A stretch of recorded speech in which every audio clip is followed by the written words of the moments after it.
Welcome into another edition of the Patriots Hub Podcast from the NFL Combine in Indianapolis. I'm Alex Barth, joined by Christopher Price from the Boston Globe. Just about an hour after we heard from Eliot Wolf, who is apparently still the final say maker for the New England Patriots. We heard from Wolf for the first time since the summer, so a lot has obviously changed.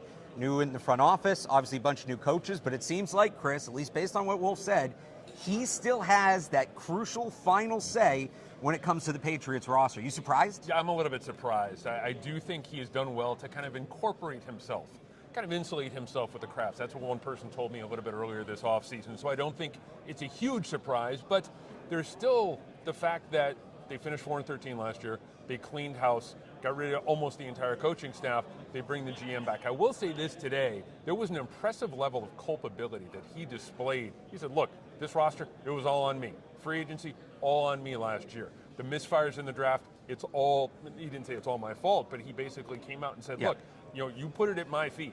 I was the one who messed up. Maybe some of the information we got wasn't completely thorough. Maybe it wasn't the process we were looking for, but he's back again for another year. I think he is going to do a better job setting this team up for success, given Vrabel's past experience, given the fact that he's been a head coach before. But it's interesting to see that he's here now. He's still, at least as we sit here in late February, running the ship for the Patriots. So I want to kind of talk about what Wolf needs to do going forward, but just to look back again, says he has final say, but that's final say on a team with a new head coach who told us yesterday he wouldn't be here if he didn't have a say over the roster. Didn't mention final say, but a say. You've got that coach's right-hand man as Wolf's number two. John Stretch, who we've heard a lot about, seems to be somebody who will be influential. We don't even know exactly how, but we expect him to have influence. So final say, but is it final say 3-on-1, right? If it's what's final say versus 3 votes, if the Titans guys all decide that they're going to do what they want to do. Exactly. I think what you're going to see is, and this is the Patriots drinking game last year, collaboration. Take a drink. You hear the word collaboration. I think we're going to see some of that moving forward. I think really the best possible scenario is Vrabel still has the loudest voice in the room. When you're talking about personnel decisions, major personnel decisions, I think the Patriots would be best served, front office, coach, whatever the case may be, Eliot, Ryan Cowden, Stretch, Alonzo Highsmith, bringing him a list of 8 to 10 names, let's say, for a tackle, like a left tackle. What are we going to do at left tackle? Okay, well, here's a list of 8 names, and Vrabel says, all right, go get me that guy. I think that's the plan moving forward. I don't think, and we joked about it before, I don't think Eliot Wolf is completely comfortable being the forward-facing leader of the franchise all the time. And so I think that he's almost willing to take a public step back if it means he can do more of what he wants to do, what he was brought in here to do. Which is scouting, right? So he talked about last year they may have had some missteps in that regard. He mentioned with free agents not getting the proper intel, which to me, you think of Chuks Okorafor, who they had tried to move positions. He told us in the spring it wasn't something he was super comfortable with. He leaves the team. Sione Takitaki, who had a knee problem really before he stepped on the field. We didn't see a ton of him this year. KJ Osborne, we heard about them wanting him in a leadership role in that wide receiver room. He doesn't make it through the season. Are there any other examples you can think of maybe, or just lessons learned when it comes to that, the intel part, when it comes to free agency? I think it's a matter of puzzle pieces, really, for me, when you talk about players and coaches and expectations, and not just the head coaches, but the staff.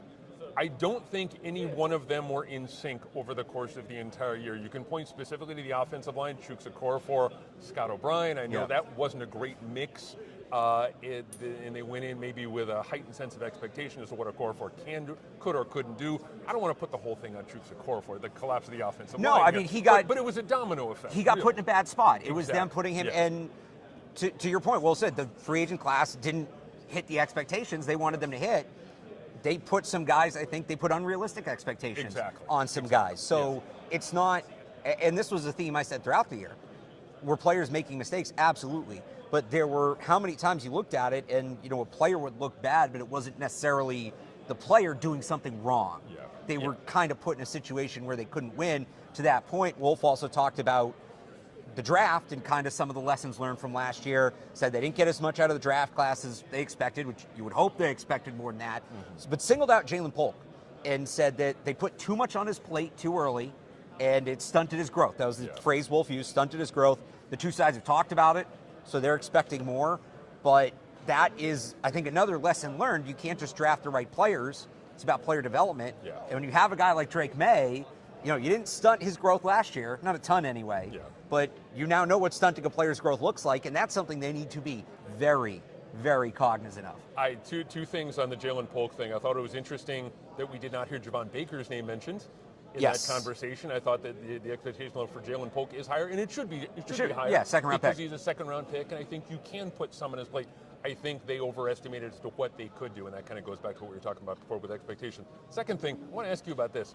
Did you get the Dark Knight reference that he made? I did not understand that. I appreciate the pop culture maneuver on the part of Eliot, but I think he missed a step in there somewhere when talking about... He may be meant the he's wrong not the hero movie? you want, or he's the hero you deserve or something. I don't know. It was a long way to go for a reference that you didn't necessarily need to make. But I think really when you're talking about Polk, and a lot of people have had questions about this offseason about Polk, and is there something there? I think there is something there with him. I think the level of expectation, what they put on his plate, maybe some not great coaching, not putting him in the best possible position to succeed, that is all part of the conversation when you look at him. That being said, he needs to display a real sense of urgency going into the season. He's not. This is not a guy who's necessarily guaranteed a roster spot. I think he needs to be able to display, look, if I'm Jalen Polk, I'm calling Drake May every week. Where are you going? Let's throw. Let's go here. Let's do this. I'm in Josh McDaniels here already. I'm saying, look, this is what I can do. This is how best use me. So I think he's going to get a fresh opportunity. I think he's going to get a new start. I think a lot of guys in this roster who had troublesome years over the last year plus are going to get fresh starts. It's just a matter of what they're going to do with what they're going to do with it, with the opportunity. It's interesting you mentioned that because Mike Vrabel said yesterday, and I don't think this is getting enough play, that he said, the roster is going to look vastly different at the end of August than it does now. And who knows what that means, and maybe I'm reading between the lines here, but tone, inflection rate. Last year, the Patriots turned over a significant portion of their roster. I know people maybe rolled their eyes at the number of re-signings, but it was pretty significant roster turnover. It was 40%. You don't really see in the NFL from one year to another anything higher than like 45, 46, 47%. You want to talk about turning over 75, 80% of a roster, that's a 2-3 year process. I don't think they're going to turn over 80% in 1 year, but a guy like Jalen Polk is fascinating to me because second round pick, usually even if you don't have a great year, you're back. Duke Dawson is the one that comes to mind, although they traded him, and he was dealing with injuries. He wasn't just, poorly performing, but it's going to be fascinating to see what happens for a guy like Polk. But Wolf said they talked to him about, stunting his growth and putting too much on his plate. So it sounds like maybe they're still invested in him. To what extent? Like, I don't think it will prevent them from adding, a guy like T. Higgins or taking a receiver high in the draft if they like somebody, but it does still seem like they're invested in him. You want to use the same approach with him that Vrabel talked about yesterday. I've heard Vrabel say this a couple times now, once as a player and another time as a GM, where he said, look, I watch, when I was a player, I used to watch the draft every single year to see who they're going to replace me with. If I'm Jalen Polk, I take that and I use that as fuel moving forward. If they end up going after a T. Higgins or even some Amari Cooper or whatever the case may be, you have to be able to recognize that that's part of the business of the National Football League. But if I'm Jalen Polk, I want to make sure, I want to be able to push myself. I want to do whatever I can do to push myself to get from here to here, and to be able to become the player that I think he's capable of being. Who knows? We'll see. Anything else stand out to you from Wolf today? Just for me, again, going back to that level of culpability, I think it's nice to see. I don't want to give him too much credit for coming out and saying, look, it's all on me. But I thought that was nice. I think he needed to do that. Yeah. Again, to your point, I'd rather him not make those mistakes than go up and own up to it. We don't see that often in this league. And it wasn't just hey, we need to be better. We know he was pointing out specific examples. He needed to do it. It's nothing if you don't take those lessons and learn. Yeah. I said coming into this week, one of the big things I was going to be watching for from this specifically, and I thought we'd have to read between the lines a little more than we actually did, was, okay, Eliot Wolf's still here. What did he learn from last year, right? What's going to be different? And it does seem like he's very cognizant of, is it fair to call this a mulligan? Is he getting a mulligan with the second shot at this roster? I think so. I think, though, at the same time, I think that when you look at the context of the franchise as a whole, he's not going to have to do as much hand-holding this year as he did last year, at least theoretically. When you talk about the coaching staff, this is a veteran coaching staff. I think there are 4 guys who've been offensive coordinators in this league. Yeah. There are 3 guys who've been head coaches, even interim head coaches. There are guys who've been around the block. last year's coaching staff didn't have a lot of experience, and good or bad, it's just the reality of the situation. I think he's freed up, and even with Ryan Cowden, I think he's freed up, Eliot is, to do a little bit more forward-thinking stuff, to be able to get into the grind of being a general manager, being a personnel guy. I think he's going to be freed up to do a little bit more in 2025 than he was in 2024. And that's because Mike Vrabel is running the show as the head coach. What were your impressions of Vrabel yesterday? I think he's great. I think there is, and this is one of those weird intangible things, but there's a swagger there with him that I don't think is evident in a lot of other coaches, much less the coaching staff they had last year. I think he's almost disarming in his approach with guys, at least with us. Yeah. And I can see that kind of spilling over a little bit into the locker room.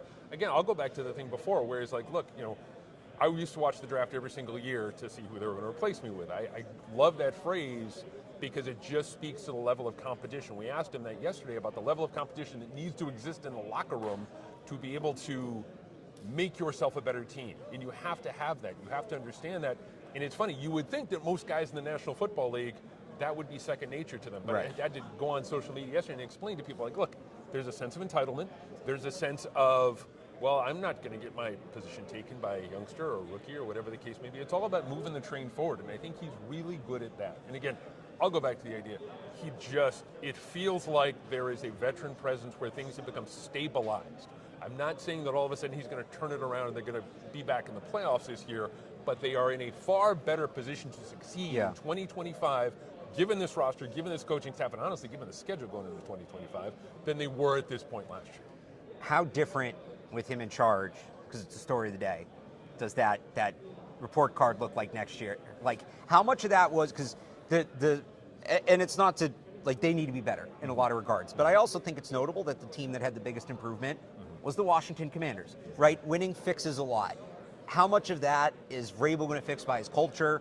How much of it is just going to be fixed by winning? And how much of it is going to be fixed by, more investments from ownership? I think it goes across the board. And one of the things that he talked about yesterday was the practice field in Houston. And it was green. Oh, green grass. Right. Like, no, the only green that matters is money. If you pay money, if you overpay guys to bring him in, guys that you like, and I'm not just talking about money, but guys that you like, guys who are culture fits, all of a sudden that changes. Winning changes everything. The facilities were pretty much the same as they were back in 2014, 2015, 2016. They were winning. I don't want to say nobody cared.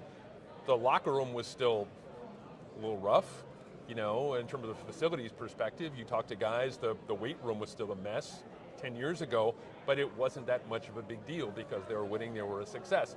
I think now with the bright, shiny new building that they're building out the back there, their continued approach to a more family-friendly environment for players and their families, I think is positive. And I know it's much bigger than this when we were joking about this, that how does a team with its own plane get an F when it comes to travel? Right. I think, and there's more that goes into it than that. It's an older plane, and not to get into specifics, but I think a lot of those problems are resolved by winning and money. And if you throw enough money at the situation, and if you win enough games, all of a sudden, like you saw with Washington last year, all of a sudden things are better again. Yeah. Anything else stand out this week? I know we got to talk to the defensive lineman prospects earlier today, and you had noted to me off the air, talked before about how engaging Mike Vrabel was. Yeah. A lot of them, they're short, but had good Mike Vrabel stories. Yeah, it was, they all talked about, the guys who met with the Patriots, almost to a man, all talked about how intense it was. And you know this, you walk down here and you think you kind of have a story idea, but they all talked about how intense he was, how focused, how, I think Michael Williams talked about it, they're just different. It was just different going into that meeting than it was any other meeting that he took. And I think that's good, to have a guy who's engaged, to be able to get, to be able to have a head coach who is here, who is into it, who wants to kind of, really dive in and understand what's going on and understand who you are and the individuals that are, you're talking to. I'll say this too, and I know we've gone back and forth on offensive tackle. Yeah. I know you're a big believer in offensive tackles. I talked to Dante Scarnecchia a couple weeks ago, and he surprised me a little bit by saying, you don't necessarily need to take an offensive tackle in this draft if there's not someone you believe in. And I was on the Will Campbell train. We talked, how great Will Campbell was and how good a fit he'd be here regardless of where I'm like. talking to these guys today, and maybe I changed my tune after Saturday when the offensive lineman came out. I look at one of these guys. I look at Mason Graham. I don't think Abdul Carter's going to last till number 4, but Mason Graham at 4, and then you maybe address those offensive tackle spots in free agency. Maybe you figure out a way to get Cam Robinson, Ronnie Stanley, someone who's maybe a veteran, get you over a guy for a couple of years until, you're able to kind of rebuild the depth you have at that spot. But yeah, I was very, very impressed by the big guys today. That front 7, it's a really good group. See, I would almost say, because I was impressed by them too, but I would look at it on the flip side as, I'm talking to guys who are projected day 2, day 3 picks where I don't know that I need to run up and get Mason Graham at the top. Jahad Campbell is a linebacker. He's not a defensive line, but might go early second round at 38. That's a guy you can get. I was talking to Cam Jackson from Florida, who he's projected 6th, 7th round guy, who he said when he met with Vrabel, they were talking X's and O's. They were talking about what his role might be in the Patriots defense. They're getting right to it. TJ Sanders from South Carolina said Mike Vrabel was coaching him up. And these are guys that are going to go later that I think give you that same intensity. So it's kind of, all right, strong class. Do you want the cream of the crop, the best guy of the best class? Or do you look at it and say, well, it's a better class. We can wait a little bit and still get a player we think can be an impact guy. We'll have to see how free agency plays out, but I think that's going to, and you can say the same at receiver, tight end, right? You can do this dichotomy with a lot of positions right now because it is so, the gaps are wide. I think that's going to be what we're talking about a lot for the next couple months. I have this in my mind's eye. We're in the Patriots locker room in November, and we're talking to Mason Graham, and Mason Graham has a bet with Mike Vrabel about the Michigan-Ohio State game.